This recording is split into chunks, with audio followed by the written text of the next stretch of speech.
안녕하세요. 아이템 모바일 라임 운영 중인 루이시스입니다.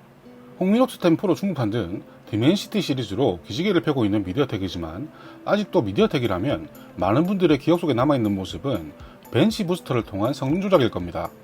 멀리 갈 것도 없이 2년 전 제가 리뷰하기도 했던 홍미노트 8 프로의 헬리오 G90T 역시도 아난트텍으로부터 벤치 부스터 판정을 받기도 했었으니까 미디어텍이 미디어텍 했다 소리를 들어도 할 말이 없는 부분이죠.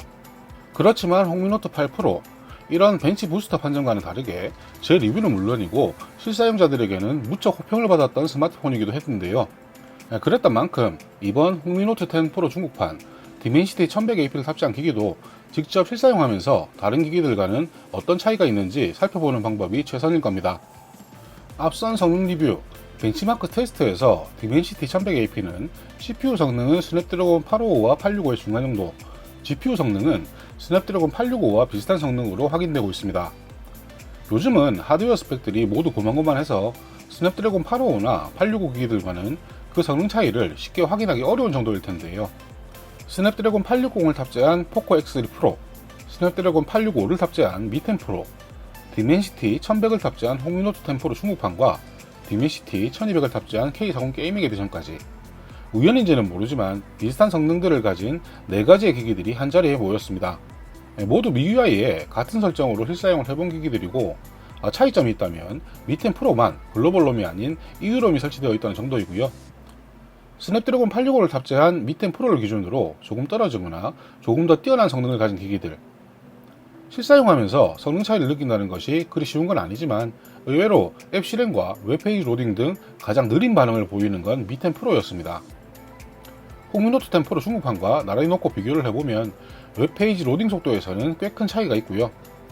홍미노트 10 프로 중국판과 K40 게이밍 에디션은 속도 차이를 체감할 수 없는 정도. 의외라고 생각하실 수도 있지만 샤오미 스마트폰들을 사용하는 분들 중에서 많은 분들이 선호하는 EU롬이 이런 체감 속도 차이를 가져오고요.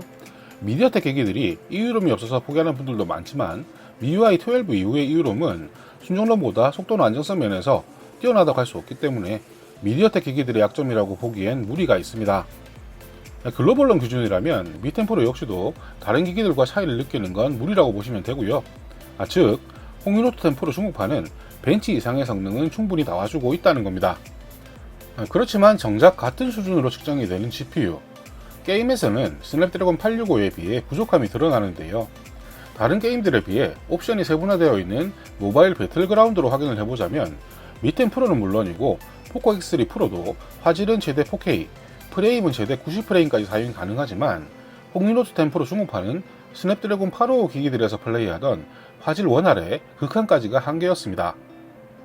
고주사율의 디스플레이를 선호하는 분들이 많은 만큼 게임에서도 프레임 레이트가 무척이나 중요하죠. 그런 만큼 60프레임 정도면 즐겁게 게임을 하는데 무리는 없지만 아무래도 스냅드래곤 AP 탑재 기기들에 비하면 아쉬울 수밖에 없는 결과이고요.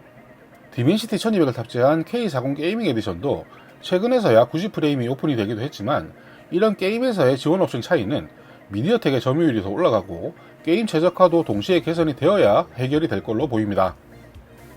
벤치 부스터 논란 외에도 발열과 그로 인한 스로틀링, 그리고 배터리 광탈에 대한 문제도 유명했던 것이 미디어텍이었죠. 앞서 보셨다시피 성능이 아무리 잘 나와도 발열이 나기 시작하면 도로아미타불이 되어버리는데요.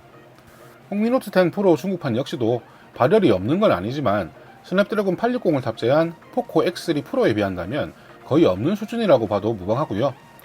웹서핑이나 영상 시청 정도로 발열이 날 이유는 없을 테고 지금 보시는 것처럼 2시간 정도 연속으로 게임 플레이를 해야 최대 프레임 설정에서 프레임이 조금 끊어지는 걸 느낄 수 있는 수준입니다. 최근 날씨가 더웠던 탓도 있겠지만 겨우 30분도 게임을 돌리지 못하고 발열 때문에 시스템을 종료한다는 메시지가 나왔던 포코 X3 프로와는 전혀 다른 모습이고요. 이렇게 게임을 하면서도 그리고 아몰레드가 아닌 IPS LCD를 탑재하고 있으면서도 수동 밝기 최대에서 배터리 소모는 시간당 15% 정도, 배터리 소모율도 베스트는 아닐지언정 상당히 훌륭한 수준입니다. 그리고 이제는 중저가형에도 아몰레드 디스플레이를 탑재한 기기들이 늘어나면서 홍미노트 10 프로 중국판과 같이 IPS LCD를 탑재한 기기들을 오랜만에 보게 되면 화면이 어둡다는 느낌을 먼저 받게 되는 것이 보통인데요. 샤오미의 경우에도 예전에는 실외에서 사용이 불가능할 정도의 화면 밝기를 가진 기기들도 있었지만 지금은 일각 모드를 탑재하면서 필요할 때는 수동 조절 이상의 밝기로 자동 조절되면서 이런 불편함은 많이 사라졌습니다. 최근에 리뷰했던 갤럭시 F52 5G와는 전혀 다르게 홍미노트 10 프로 중국판은 내비게이션은 물론이고 햇빛 쬐간 실외에서도 충분히 사용이 가능한 정도였고요. 일광 모드, 화면 밝기가 제대로 조절된 상태에서 1시간 내비게이션 사용에 배터리 소모는 12% 정도, 수동으로 밝기를 제대로 조절하고 웹서핑을 해도 마찬가지로 배터리 소모는 시간당 12% 정도, LTE 기준으로 7시간 이상 사용시간은 충분히 보여줄 수 있을 걸로 보입니다. 그런데 이 이상으로 중요한 건 아직도 언급되고 있는 터치 문제죠. 홍미노트 3 이후 6년 가까이 샤오미 스마트폰을 사용해오면서 겨울철 카메라 셔터 버튼이 가끔 눌리지 않는다는 걸 제외한다면 저는 샤오미 스마트폰에서 터치 문제로 불편하진 않았습니다. 샤오미 스마트폰만 사용을 하는 것도 아니죠. 지금은 아이폰은 개인용, 샤오미는 통화 녹음 때문에 업무용으로 같이 가지고 다니면서 사용을 하고 있는데요. 그럼에도 샤오미 스마트폰이 터치가 불편하다는 건 전혀 느끼질 못합니다. 이제는 저 혼자만이 아니라 주변에도 샤오미 스마트폰 사용자들이 두 자릿수를 넘어가고 있지만 설정에 대한 건 가끔 질문을 받아도 터치에 대한 건 단 한 번도 들어보질 못했고요. 물론 불편하다는 분들이 있으니까 문제가 없다고 보는 건 아닙니다. 제가 느끼질 못했으니까 지금까지는 터치에 대해 특별히 언급할 이유가 없었던 거고요. 어떤 이유에서든 이런 기본적인 사용 경험의 차이를 줄이지 못한다는 건 분명 샤오미의 문제일 테고, 샤오미 터치 패널에 불편함을 느끼는 분들은 가성비고 뭐고 간에 본인에게 맞는 스마트폰을 쓰셔야 하는 거겠죠. 플래그십을 바라보는 성능에 아직까지는 반가운 점들이 더 많은 IPS LCD, 괜찮은 스마트폰임에는 분명하지만 아직도 홍미노트라는 중국계의 한계가 보이는 부분들도 있습니다. 가장 먼저 카메라. 홍미노트 10 프로 중국판은 얼마 전 리뷰했던 K40 게이밍 에디션과 카메라 스펙이 판박이라서 사진에 대한 기대가 크게 없기도 했었는데요. 갑자기 닥친 가을 장마로 실외에서 테스트를 해보진 못했지만 실내에서 잠깐씩 사용을 해봐도 사진이 잘 나온다는 느낌을 받지는 못하고 있습니다. 특히나 같은 조리개를 가진 K40 게이밍 에디션에 비해서도 사진이 조금 어둡게 촬영이 되고 있고요. 당연히 아이폰 12와 같이 다른 브랜드 스마트폰들과 비교할 정도도 아닙니다. K40 게이밍 에디션도 카메라 성능은 만족하지 못했었는데요.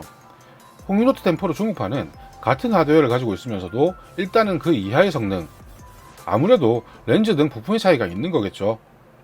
기회가 된다면 다시 테스트를 해보겠지만 열흘 정도 후에도 리뷰가 올라오지 않는다면 카메라는 망이라고 생각을 하시면 될 겁니다. 그리고 JBL과 협업했다는 스테레오 스피커는 소리는 깨끗하지만 음량은 조금 부족한 수준이고요. 디멘시티 탑재 기기들의 종특인지는 모르지만 K40 게이밍 에디션과 홍미노트 10 프로 중국판 모두 유심을 넣게 되면 인식 후에 다시 한번 스스로 재부팅을 해버리는 증상이 있고, 간혹 앱 서랍에서는 스크롤을 내려도 최상단으로 올라가 버리는 증상도 보이고 있습니다. 이 정도의 버그 외에 사용하면서 문제를 느끼지는 못했지만 소프트웨어 안정성은 스냅드래곤 기기들에 비해서 조금은 떨어지는 게 아닌가 생각이 됩니다. 또 하나의 문제가 앞선 리뷰에서 우리나라 통신 3사 VLTE 사용이 가능하다 말씀을 드렸었는데요. 실사용을 시작하고 보니까 KT는 동작이 조금 이상한 경우가 있습니다. 가끔 VLTE 연결이 해제되어 버리는 증상이 있고요. 이렇게 해제가 되어 버리면 재부팅이나 다른 방법들은 아무런 소용이 없고 자동으로 다시 연결이 될 때까지 기다리는 방법뿐. 모바일 환경이라는 것이 지역에 따라 품질이 천차만별이지만 샤오미를 비롯한 외산 스마트폰들은 SKT망이 최선의 선택, 사선이 U+망을 사용하는 게 아닐까 싶네요. 벤치마크와는 다르게 부족한 게임 성능, 그리고 카메라 등 부가 기능에서 여전히 예전 홍미노트의 한계를 가지고 있다는 점은 아쉬움으로 남습니다. 그렇지만 홍미노트 10 프로 중국판은 아무리 낮게 잡아도 스냅드래곤 855, 우리나라 스마트폰이라면 갤럭시 S10 시리즈 이상의 성능은 충분히 보여주는 스마트폰이고요. 미디어텍 탑재 스마트폰들이 커스텀 롬이 나오기 힘들다는 점도 약점으로 꼽을 수 있지만 이건 사용자들이 해결할 수 있는 부분은 아니니까요. 커널 공개 등 미디어텍의 전향적인 자세는 물론이고 개발자들에게 이제는 더 이상 미꺼텍이 아니라는 신뢰까지 줄 수 있어야 해결이 되는 부분이겠죠.